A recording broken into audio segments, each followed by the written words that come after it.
आप लोगों की गुजारिश पर इस बार हमने कम मूल्य का छोटा कैलेंडर भी प्रकाशित किया है। बहुजन नायकों के जीवन और बहुजन इतिहास को बताने वाला कैलेंडर। आज ही बुक करिए अपने हिस्से का बहुजन कैलेंडर, सिर्फ 60 रुपए में। किताबों की दुनिया एक अलग दुनिया होती है। किताब जब हम पढ़ते हैं कोई तो पढ़ने वाले और किताबों में जो लिखे गए शब्द हैं उनके बीच में कोई नहीं होता। शब्द सीधे मन में उतरते हैं और वो आदमी का जीवन बदल देते हैं। तमाम किताबें लिखी गई हैं जिसने तमाम लोगों का जीवन बदला है और आज भी माना जाता है कि जो साहित्य है या फिर जो शब्द हैं वो किसी व्यक्ति को जितना प्रभावित करते हैं उतनी और कोई चीज प्रभावित नहीं करती। प्रीतम राम टेके एक युवा हैं, लेखक हैं जिन्होंने हाल ही में एक किताब लिखी है, justice is on your side, build confidence through constitution morality. तो प्रीतम राम टेके जी हमारे साथ हैं और इस किताब के बारे में हम उनसे बातचीत करेंगे। प्रीतम जी, स्वागत है आपका हमारे मंच पे, दलित दस्तक पे। जय भीम। जय भीम। तो ये जो किताब आप लेके आए हैं, justice is on your side, क्या है इस किताब में? ये जो किताब है ये संविधान के ऊपर निहित है। तो एक आदमी की संघर्ष करता है, एक एक व्यक्ति, एक काल्पनिक कथा, एक व्यक्ति है कि कैसे वो संविधान का इस्तेमाल करके अपनी जिंदगी को बदलता है। अगर आप संविधान को देखोगे तो उसमें दिया है अपॉर्चुनिटी, इक्वालिटी, मतलब आपके पास अपॉर्चुनिटी है, आपको दिया जाएगा कि अपॉर्चुनिटी का मौका। तो ये आदमी उस अपॉर्चुनिटी को पकड़ता है और आगे बढ़ता है। अगर किताब में ये लिखा है कि वो जो आदमी संघर्ष कर रहा है वो अपने जीवन को संविधान के हिसाब से कैसे अच्छा करता है। इस किताब का यही एक मतलब उद्देश्य है इस किताब में। ओके, तो इस किताब की अगर हम बात करें तो आपने ये किताब कब लिखी, कब आपके जहन में आया कि इस तरह की चीजें लिखने की जरूरत है और इसको पढ़ने से क्या फायदा होगा लोगों को? जब मैंने अपने आप को दुनिया को देखा तो दुनिया कुछ अलग ही तरीके से बिहेव करती है। उस तरीके से नहीं बिहेव करती कि जैसे होना चाहिए। अब अगर आज के अगर हम माहौल को ले तो दो समुदाय आपस में लड़ रहे हैं। हम्म। तो जब दो समुदाय आपस में लड़ रहे हैं तो क्यों लड़ रहे हैं? अगर मेरी अपनी जिंदगी में कुछ तकलीफ है तो तकलीफ क्यों है? हम्म। तो जब मैं अपनी देखता हूँ तो पता चलता है कि हम लोग जो है वो गैर कानूनी तरीके का इस्तेमाल करते हैं, या उन तरीकों का इस्तेमाल करते हैं जो संविधान ने कहा है कि इन तरीकों का इस्तेमाल मत करो। अगर किसी दो समुदाय में मतभेद है तो संविधान कहता है कि आप आपका मतभेद आप संवैधानिक तरीके से सुलझाओ। अलग अलग कोर्ट है, अलग अलग सिस्टम बनाया गया, आप उन तरीके से सुलझाओ। अगर फिर भी मतभेद है तो आपको संवैधानिक नैतिकता आपके अंदर लानी है। संवैधानिक नैतिकता मतलब कि मैं आपको उसके लिए एक उदाहरण सुनाता हूँ कि अगर समझो कि एक आदमी 4 दिन से भूखा है और एक आदमी 2 घंटे से भूखा है, तो आप किसको खाना दोगे? तो सच्चाई यही है कि अब जो 4 दिन से भूखा है आप उसको खाना दोगे, बजाय कि 2 घंटे से भूखा है। तो इसी इसी सिस्टम को आर्टिकल 14 में कहा गया है इक्वल प्रोटेक्शन ऑफ लॉ। मतलब आप दोनों के बीच में थोड़ा थोड़ा अलग अलग व्यवहार करते हो, जिसको ज्यादा जरूरत है आप उसको देते हो। पर असल में क्या होता है कि जो 2 घंटे से भूखा है उसको लगता है कि मेरे साथ भी अन्याय हो रहा है, खाना तो मुझे पहले मिलना चाहिए था। क्यों? क्योंकि उसका जो लालच होता है, वो लालच कहता है कि उस आदमी को न देते हुए मुझे खाना दे दो। तो जो दोनों समुदाय होता है वो इसलिए झगड़ रहा है कि उसको नहीं पता कि सामने वाला की भी जरूरत है। जब आपके अंदर संवैधानिक नैतिकता आती है, जब आप दूसरे इंसानों के दर्द समझ सकते हो, जब आपको पता चलता है कि वो आदमी भी 4 घंटे से भूखा है, जब दूसरा समुदाय भी को भी न्याय चाहिए, सामने वाले की भी परेशानी हमको सुननी है, तो आपको तब आपके अंदर वो ताकत आ जाती है, आपके अंदर वो संविधान कॉन्फिडेंस हो जाता है। दूसरा तरीका है जिससे आपके ऊपर वो अन्याय होता है जो संवैधानिक दायरे के अंदर आती है, जैसे एट्रोसिटीज हो जाता है, जो भी डेफिनेशन के अंदर आता है वो अन्याय होता है। और उस अन्याय को खत्म करने के आप उस लड़ने के लिए आपके पास जब पूरा का पूरा तंत्र प्रणाली जो अभी बनी हुई है, सारी बनी हुई है, सारे पुलिस स्टेशन है, कोर्ट्स है, लॉ है, अलग अलग संस्थाएं बने, ह्यूमन राइट कमीशन से आरटीएस से लेकर सारे सिस्टम बने हैं जो आपको न्याय दिलाएगा। जी जी, तो न्याय की बात कर रहे हैं आप। अच्छा, आप ये बताइए कि क्या आप पेशेवर लेखक हैं?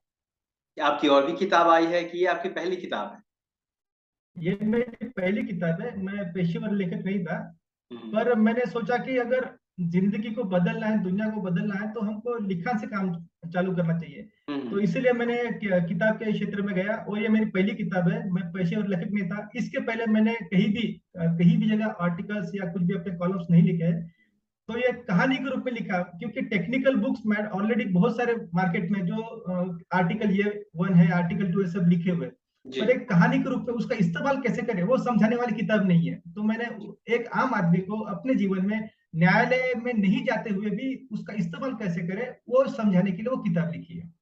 तो ये किताब अभी कहाँ-कहाँ अवेलेबल है और कैसे अगर कोई इसको पढ़ना चाहे तो उसको उपलब्ध हो सकता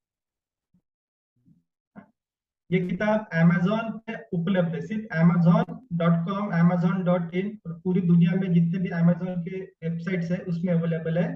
ये किताब आज के टाइम पे सिर्फ आप किंडल एडिशन में पढ़ सकते हो, किंडल जो टैबलेट आता है उसमें पढ़ सकते हैं, और किंडल मोबाइल पे ऐप डाउनलोड करके उसमें पढ़ सकते हैं। अभी इसके ऊपर प्रिंट वर्जन का काम चल रहा है, तो तुरंत ही प्रिंट वर्जन भी आ जाएगा। इसका हिंदी का अनुवाद भी हो गया है, तुरंत इसका हिंदी अनुवाद भी रिलीज किया जाएगा। तो हिंदी में ये किताब किस नाम से आ रही है? हिंदी में किताब ये इसी नाम से आएगी, न्याय आपके पक्ष में है, संवैधानिक नैतिकता से आत्मविश्वास बढ़ाइए। ओके, प्रीतम जी कितना वक्त लगा आपको इस किताब को लिखने में, और इस किताब को अभी तक जितने लोगों ने पढ़ा है उनकी तरफ से क्या आपको रिएक्शंस मिले हैं किताब के बारे में? क्योंकि वो एक लेखक के लिए बहुत इम्पोर्टेंट होता है आई थिंक। तो अगर देखें तो इसकी किताब का जो स्टडी है, स्टडी करने के लिए 1 से 1.5 साल लगे। 1.5 साल की तो सिर्फ पढ़ाई की है। तो उस टाइम पे सोचा नहीं कि किताब लिखूंगा, पर इसके जो थे नोट्स बनाना, डॉक्यूमेंट जमा करना, संविधान को एक एक करके पढ़ना, उसके टेबल्स को समझना, फिर इस्तेमाल करके क्या इस सही में बदलाव आता है या नहीं आता है, आप ऐसे गुलामी की तरह जिंदगी जीते या सही में आपको ये आजाद कराता है, उसको अनुभव करना। ये जो मैं लिखा हूँ कहीं ना कहीं ये मेरे जिंदगी के अनुभव भी है। जब मैंने संविधान को पढ़ा और संविधान के जो नियमों को इस्तेमाल किया, और उसके बाद मेरी जिंदगी में जो फर्क पड़े, तो उसी का कहीं ना कहीं मैंने इसमें वर्णन किया है कि कैसे आपको एकदम कॉन्फिडेंस आ जाता है। पहले तो आप डरे डरे रहते थे, फिर पता चला संविधान में ये लिखा है, मुझे डरना किस चीज का, संविधान ने पूरा सिस्टम बनाया, तो मैं किस चीज के डरूं। अगर उसके बाद अगर कोई तुरंत अन्याय हो जाता तो फिर मैं तुरंत न्याय मांगने के लिए जाता था, ये इसमें ये लिखा है, इस सेक्शन में ये है, या आर्टिकल में ये है, तो मैं तुरंत न्याय मांग सकता था। पर जब वो मेरे पास हाथ में नहीं था तो मैं डरा डरा रहता था। तो पूरा स्टडी किया, 1.5 साल का लगभग स्टडी किया। उसके बाद मैंने लिखने के लिए कम से कम ड्राफ्ट बनाने के लिए 1.5 महीना लगा, उसका स्पेलिंग करेक्शन और रिपेंट करते करते जब मैं चालू किया उसके 6 महीने के बाद ये मार्केट में रिलीज हुआ। और जो जिन्होंने पढ़ा है उनका कहना है कि काफी इमोशनल और हार्ट टचिंग और एनर्जेटिक बुक है। ये एक टेक्निकल सब्जेक्ट के हिसाब से नहीं है कि आपको बस वो शब्द में, ये एक एनर्जेटिक बुक है, मोटिवेशन मिलता है। आप अलग अलग समाज और अलग अलग व्यवस्था को आपको पता करने का, मतलब वो भी एक आम आदमी के नजरिए से। आम आदमी अपना अपना जो तकलीफ होती है, तकलीफ जो रोना गाना होता है, मतलब हर चीज हम परेशानी नहीं होनी, अभी परेशानी दिखाते हैं, उसको खत्म करके सिर्फ असली परेशानी को पहचान के हम कैसे जिंदगी बदलते हैं उसके बारे में ये किताब है। ओके ओके, तो एक लोगों की रिएक्शंस आ गई, किताब आ गई, तो निश्चित तौर पे लोगों का जो रिएक्शन है वो बेहतर है। तो आगे की क्या योजना है आपकी, और क्या चाहते हैं आप इस किताब को लेकर, जो आपका उद्देश्य है वो, उसको लेकर आप क्या सोचते हैं? देखिए सर, अगर हम आपके आज के समाज को देखते हैं, तो आज के समाज में हम देखते हैं कि 2 गुट लड़ रहे हैं। आप जो एक आम आदमी है, उसको सिस्टम के ऊपर से उसका विश्वास उठते जा रहा है। वो देखता है कि जब भी हम जो कोई भी एक कर्मचारी हो, सरकारी कर्मचारी फॉर एग्जाम्पल, वो पैसे मांगता है या रिश्वत लेता है, तो कहीं ना कहीं हम इस सिस्टम से परेशान हो जाते हैं। कभी कभी क्या होता है कि 2 भाइयों में भी झगड़ा होता रहता है।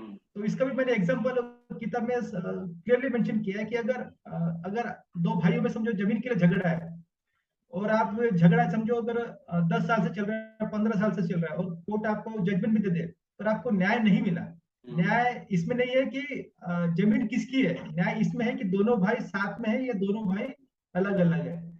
पर जो अगर 2 समाज अलग अलग रहते हैं, परिवार अलग अलग रहते हैं, हम दोनों झगड़ते रहते हैं, तो इससे कोई फर्क नहीं पड़ता कि सुप्रीम कोर्ट हाई कोर्ट क्या जजमेंट देता है। फर्क इससे पड़ता है क्या दोनों समाज साथ में है, क्या दोनों हर हर वर्ग साथ में रह रहे हैं, क्या दोनों के इसमें प्रेम भाव है। अगर नहीं है तो आप लड़ते रहोगे जिंदगी भर, आप सुप्रीम कोर्ट जजमेंट भी देते रहेगा पर आपको न्याय नहीं मिल पाएगा। न्याय तो सबके साथ में रहने में है। तो जो प्रेम विकसित करना है उसके लिए भी मैंने तरीका बताया, वो भी अभी जो मैं एग्जाम्पल दिया था आर्टिकल 14 का, वही तरीका अगर इस्तेमाल करो तो आप आपके अंदर वो प्यार मोहब्बत आ जाएगी और आप शांति से रह पाओगे। यही एक किताब का मेरा उद्देश्य है। जी, बहुत-बहुत शुक्रिया प्रीतम जी, और आप ऐसे ही लिखते रहिए, अलग-अलग विषयों पे लोगों को जागरूक करते रहिए, एम्पावर करते रहिए। हमारी शुभकामनाएँ, मंगल कामनाएँ आपके साथ हैं।